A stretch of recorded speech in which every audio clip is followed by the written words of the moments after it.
only thing I want to say is that when the forefathers of our country wrote the Constitution of the United States, what they did was essentially they allowed for changes to occur in the Constitution. I learned this back in high school, I suppose.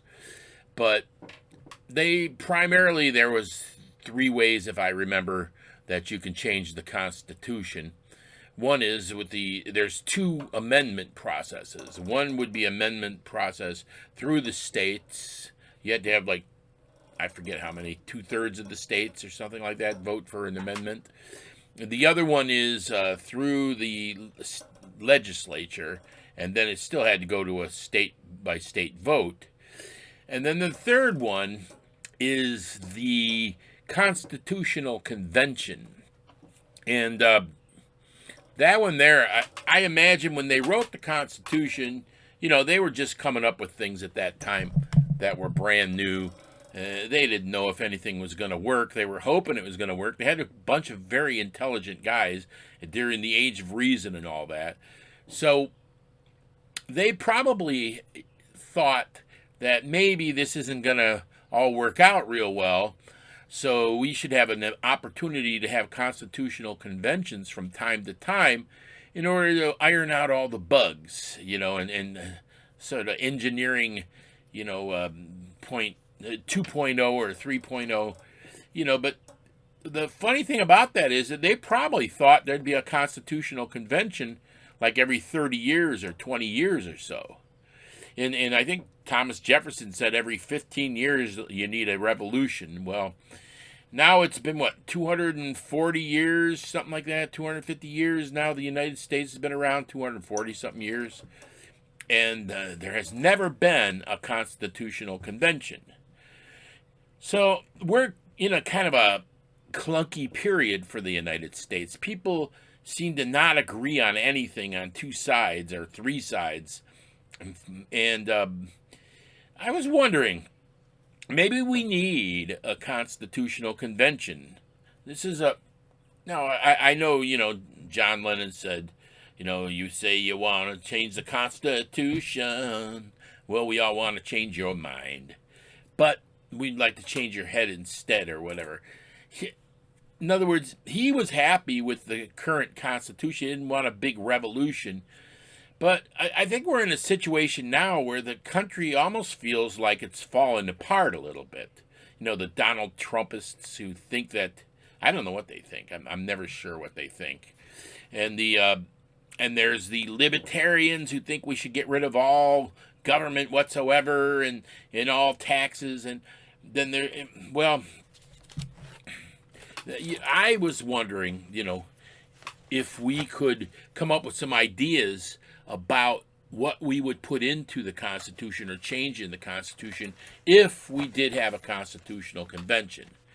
And I'm sure I didn't think of everything, but I wrote a few things down and I went and I asked a bunch of people, which I have an opportunity to do sometimes where I work. I can people who do not agree with me politically in many cases, and hardly at all.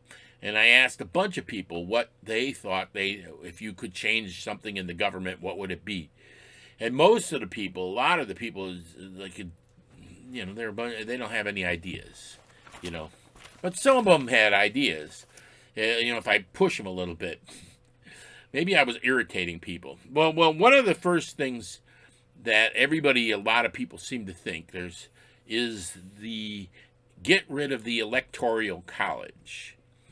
That seems to me, the Electoral College, I think that would be a good move. Get rid of the Electoral College. The Electoral College might have been necessary at the time when there were only a few people who were educated at all and few people who were up on what the elections were about, and they didn't want basically it's not a very egalitarian concept.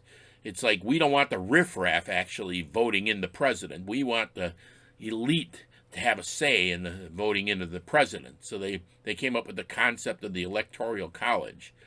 And I think that's an idea whose time is past. I don't think we need that anymore. With all the modern media and everybody seems to be who's interested can stay right up on what they want to know about politics and go on the TV or the internet. There's nothing hidden so much anymore as far as who's in charge. Now the second thing is I had this idea. Well, the number two thing that a lot of people brought up is the term limits. Term limits have been a popular idea for a long time. So when I talked to some people, and they said, "Oh yeah, nobody should be in for more than 3 years." They said some people said. Now that's not very thoughtful. If we had the term limits at 3 years or 5 years, and so the longest you could serve as a representative or a senator or whatever on a federal level is 5 years, let's say, or 4 years, then who would be running the government? Because there's a certain amount of expertise and knowledge that is required in order to run any kind of a system. So who would be running the system? If you were only, let's say, as I say, some people suggested 3 years, okay? Who would be, after 3 years, it would take you a year and a half maybe, or a year to kind of get your feet on the ground. And then you got another 2 years to follow through. And then by the time you get good at it, you got to leave. And who would run the government? There would be constantly this, it would be like trying to bring in new employees every week. If you ran, I don't care what kind of business you're running or what kind of company or organization you're running, if you had to bring in new employees every 3 years, everybody had to leave and then bring in all new employees every 3 years, that place would go out of business. I mean, because somebody has to have an idea and be an expert at what is necessary to go on. So if we had 3-year term limits, it would be the bureaucracy that would run the country, the guys, the assistant, the secretaries, and the people who aren't elected would actually become more powerful, and they would be the ones who know where the bodies are buried, and they would be the ones who know how the system works. So the people you actually elect would just be like, unless they were like incredibly smart or but one other thing that probably would happen in that situation is people would just shift around.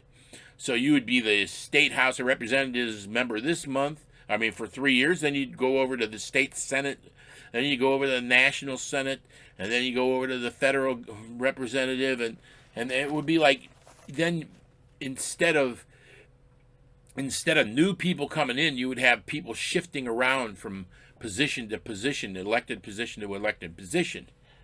So I think some term limits might be a good idea. Nothing that short. For example, a senator maybe should be only allowed to serve a maximum of, let's say, 12 years total.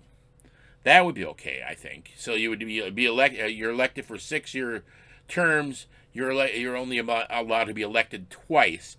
If you can't figure it out in 2 years, 3 years, then maybe you're not that smart. But yeah, 12. I'm just throwing a number out there, but let's say two times a senator could get elected, so it's a 12-year term limit. And then like a House of Representative member, let's say, would be 20 years. The longest you might be able to serve in the House of Representatives should be 20 years. And that might be a good idea because people become entrenched in their positions, and it's like they have an unprecedented, unfair amount of power from being in the House of Representatives for 40 years, and they have coalesce everything around them, and that means that some people who have, like, if you're in some place that in Illinois that only has a guy that's in for his first term, and then he has to come up against somebody in Alabama who's been in for 40 years. The guy has 40 years experience, kind of pushes around the guy, which means that the one state is pushing around another state, So I think Yeah, maybe that's not a bad idea. 20-year term limit for the House, 12-year term limit for the Senate.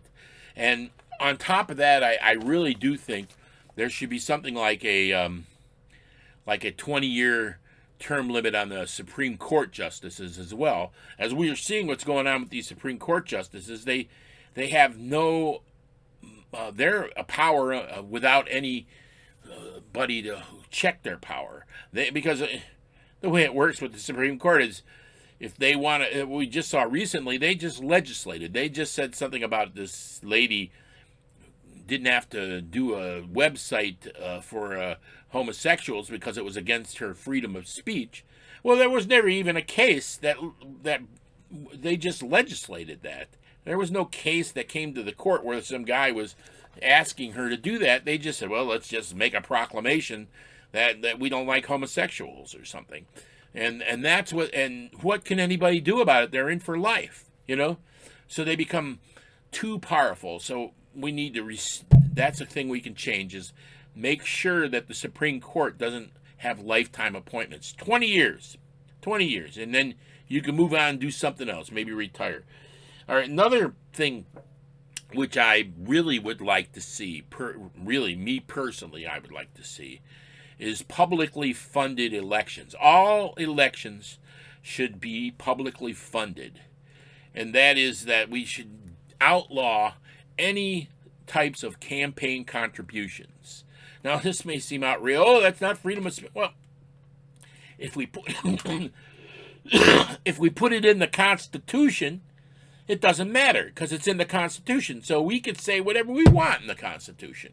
You know, so that takes away the freedom of speech or whatever. Well, yeah, in this case it does, doesn't it? But you put it in the Constitution, and there's nothing anybody can do about it because it's in the Constitution. That's the law of the land, and we could get rid of all campaign contributions from any private source.